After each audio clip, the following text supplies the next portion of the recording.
28 November 2022 যুগান্তরে প্রকাশিত প্রতিবেদন অনুযায়ী ত্রুটিপূর্ণ নকশা, সঠিক সম্ভাব্যতা যাচাই না করা, বাড়তি কাজ, সুষ্ঠু নেতৃত্ব ও তদারকির অভাবে তহবিল পেতে একটু বিলম্ব হওয়া অন্যান্য কারণে রাষ্ট্রের 10টি মেগা প্রকল্পের খরচ বেড়েছে মাত্র 52,000 কোটি টাকা। এই খরচটা কিন্তু মূল খরচ না, মাইন্ড ইট। মানে ব্যাপারটা ছিল এই 52,000 কোটি টাকা বেড়েছে। এই প্রকল্পের নির্ধারিত খরচ ছিল 63,757 কোটি টাকা।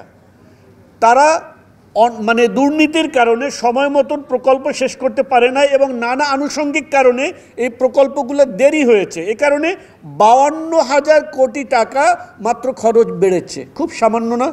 মানে রাষ্ট্রের, আমরা এই যে রাষ্ট্রের ভিতরে আমরা আছি, আমরা রাষ্ট্রের ভিতরে জন্ম নিয়েছি, এই জন্য একটা ডিফল্ট ব্যাপার হিসেবে ধরে নিই যে আচ্ছা একটা দেশ তো থাকবে। আসলে দেশ তো একসময় ছিল না, নাকি? দেশ একসময় ছিল না, রাষ্ট্র একসময় ছিল না। কেন রাষ্ট্র গঠিত হলো? রাষ্ট্রের আসলে উদ্দেশ্য কী? রাস্তাঘাট বানানো, ব্রিজ বানানো, কালভার্ট বানানো, বড় বড় বিল্ডিং বানানো, এগুলো কিন্তু কোনো রাষ্ট্রের মৌলিক উদ্দেশ্য না। আপনি যদি মৌলিক উদ্দেশ্য বলেন তাহলে রাষ্ট্রের মূল উদ্দেশ্য হলো ন্যায় বিচার নিশ্চিত করা মানুষের মাঝে। আপনি যদি কোনো একটা প্রতিষ্ঠানে থাকেন বা এক জায়গায় 10 জন মানুষ থাকেন, তাহলে এই মানুষদের মধ্যে কি হতে পারে? গ্যাঞ্জাম ফাসাদ হতে পারে নানা বিষয় নিয়ে। তাহলে এই 10 জনের ভিতরে আপনার কী দরকার? একজন মানুষ দরকার, একজন বিচারক দরকার, যে নিজেদের ভিতরে কোনো গ্যাঞ্জাম ফাসাদ হলে কী করবে? ন্যায় বিচার কোনটা সেটা নিশ্চিত করবে। সো এটারই একটা বৃহত্তর এবং বড় সংগঠন হলো মূলত রাষ্ট্র, যার মূল দায়িত্ব হলো যে তার মধ্যকার যে নাগরিকদের জীবনে ন্যায় বিচার নিশ্চিত করা। এটা হলো রাষ্ট্রের প্রধানতম কাজ। এটা আমরা বুঝি তো, নাকি? কিন্তু আমরা অনেক সময় আসলে এটা বুঝি না। আমাদের মধ্যে রাস্তাঘাট বানাবে, কালভার্ট বানাবে, ব্রিজ বানাবে, রাষ্ট্র অন্যান্য কাজ করবে, এটাই মনে হয় রাষ্ট্রের প্রধান কাজ। সময় পেলে পরে বিচার আচার করবে, এরকম একটা মানসিকতা আমাদের ভিতরে দেখা যায়। এটা আমরা একটু ভুলটা ভাঙি। দ্বিতীয় একটা বিষয় আপনাদের দৃষ্টি আকর্ষণ করছে, সেটা হলো দেখেন, একটা রাষ্ট্রের শত্রু এবং মিত্র থাকে। এটা রাষ্ট্রের ভিতরেও থাকে, বাইরেও থাকে। বলেন তো একটা উদগ্র সেকুলার রাষ্ট্রে শত্রু কারা? বলেন তো, একটা উদগ্র সেকুলার রাষ্ট্রে শত্রু কারা? হিন্দুরা শত্রু? খ্রিস্টানরা শত্রু? বৌদ্ধরা শত্রু? না। যদি সেটা হতো তাহলে আপনি বিগত 16 বছরে জেইলে অনেক পরিমাণ বৌদ্ধ দেখতে পেতেন, জেইলে অনেক বেশি হিন্দু দেখতে পেতেন, জেইলে অনেক বেশি খ্রিস্টান দেখতে পেতেন। আপনি কি তাদের কাউকে বেশি পরিমাণ জেলে দেখতে পেয়েছেন? না। আপনি এই উদগ্র সেকুলার রাষ্ট্রে যাদেরকে সবচেয়ে বেশি জেলে দেখতে পেয়েছেন, এর দ্বারা আপনি বুঝতে পারবেন যে রাষ্ট্র আপনাকে আসলে কী হিসাবে ট্রিট করে। রাষ্ট্র আপনাদেরকে মুসলমানদেরকে, ইসলামকে শত্রু হিসাবে ট্রিট করে। এটা কেবলমাত্র শখের বশে করে তা না, এটা তার এক্সিস্টেন্সিয়াল ক্রাইসিসের কারণে করে। কারণ এই সেকুলার রাষ্ট্রকে উৎখাত করে একমাত্র একটা আদর্শভিত্তিক, ন্যায়ভিত্তিক রাষ্ট্র প্রতিষ্ঠা করার প্রস্তাবনা কেবলমাত্র ইসলামের কাছে আছে, আর কারো কাছে নাই। এই জন্য ইসলাম এবং মুসলিমদেরকে এই রাষ্ট্র শত্রু হিসাবে ট্রিট করে। সুতরাং আপনাদের মনে রাখতে হবে, আপনারা রাষ্ট্রের কাছে শত্রু, আপনারা রাষ্ট্রের শত্রু নাগরিক ডিফল্ট। বুঝতে পেরেছেন? এটা নিজেদেরকে বুঝতে হবে। এটা তো থাকলোই। এবার আপনি ধরেন রাষ্ট্র আপনাকে শত্রু মনে করলো না, অন্য সকল নাগরিক যারা এই সেকুলারিজমে বিশ্বাস করে তাদের কথাই আপনি ধরেন। আরে ভাই, রাষ্ট্র তো এই তাদের বন্ধু নাগরিকদের জন্যই বিচার নিশ্চিত করতে পারতেছে না। আপনাকে সামান্য কয়েকটা তথ্য দিই। আপিল বিভাগে 37,000-এর বেশি মামলা আছে এই মুহূর্তে।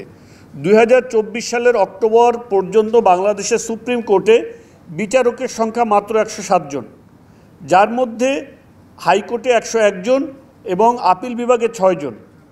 হাইকোর্টের বিভাগে 101 জন বিচারপতির মধ্যে 76 জন স্থায়ী আর 25 জন অতিরিক্ত। কতজন খেয়াল করেন? সব মিলে হলো 101 জন।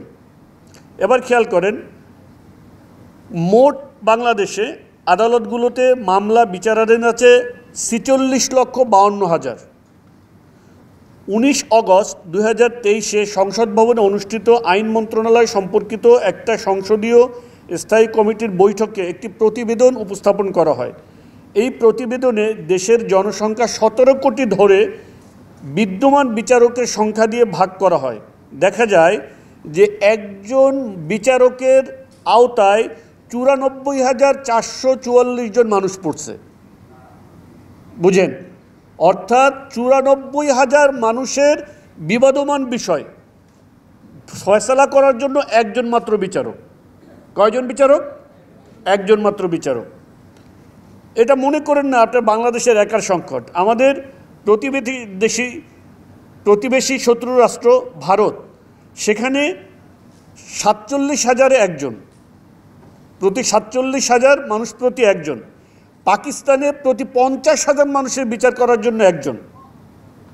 বুঝেন, আপনারা স্বাধীনতা অর্জন করছেন, লাভ করছেন, কিন্তু আপনি চিন্তা করে দেখেন যে তাদের অন্তত 50,000, আপনার কিন্তু 94,000 এখনও। আপনি কি উন্নতি সাধন করছেন? যুক্তরাষ্ট্রে প্রতি 10,000 মানুষের বিচার করার জন্য একজন বিচারক আছে, আর যুক্তরাজ্যে 3,186 জন মানুষের বিবাদমান বিষয় বিচার করার জন্য একজন বিচারক আছে।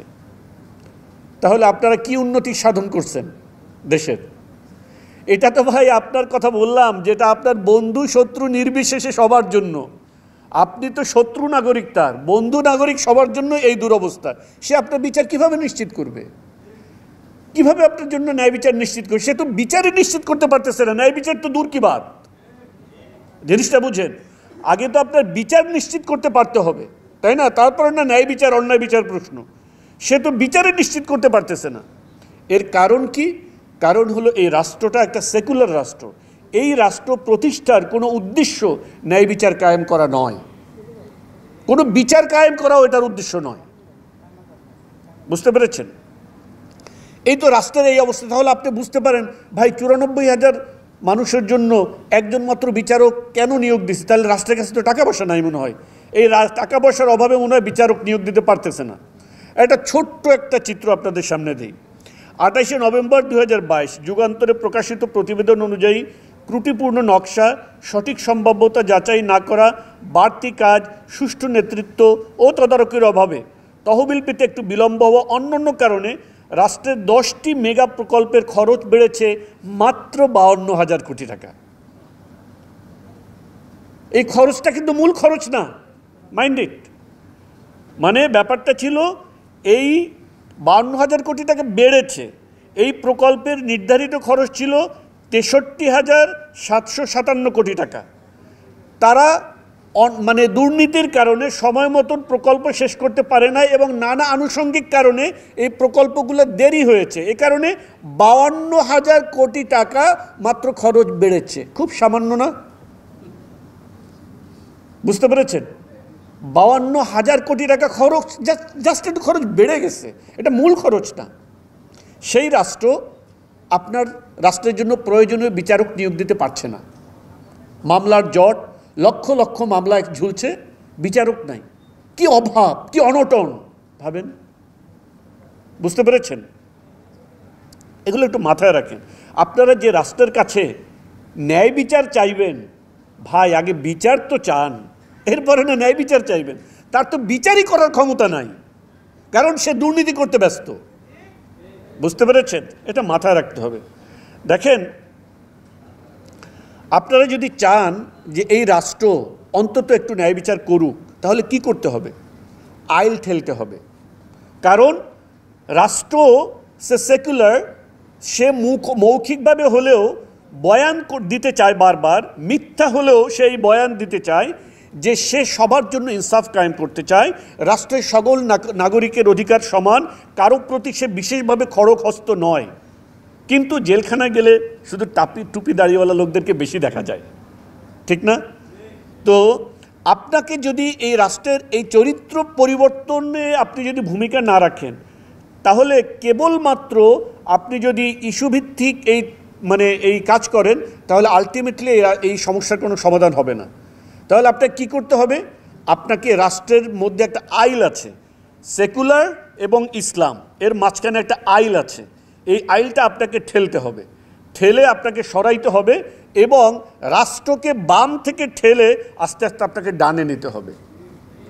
বাম থেকে ঠেলে আস্তে আস্তে কী করতে হবে? ডানে নিতে হবে। আপনি প্রথমে সেন্টারে নেবেন, এরপর আরেকটু ডানে নেবেন, এরপর আরেকটু ডানে নেবেন। যখন আপনি চূড়ান্তভাবে পূর্ণ ডানে নিতে পারবেন, রাষ্ট্রকে ইসলামের দিকে আনতে পারবেন, তখনই কেবল রাষ্ট্রের ভিতরে যারা আছে, সে হিন্দু হোক, বৌদ্ধ হোক, খ্রিস্টান হোক, যেই হোক না কেন, কেবল তখনই মাত্র ন্যায় বিচার পাবে, বিচার পাবে, যখন সেটা আল্লাহ রব্বুল আলামিনের মানদণ্ড অনুযায়ী, আইন অনুযায়ী বিচার হবে। তার কারণ হিন্দু হোক, বৌদ্ধ হোক, ইহুদি হোক, খ্রিস্টান হোক, নাসারা হোক, সবাই একমাত্র কার বান্দা? আল্লাহর বান্দা। কেবল আল্লাহর আইনেই সবার পক্ষে ন্যায় বিচার নিশ্চিত করা সম্ভব। তাই আমরা অনেক আলোচনা করব।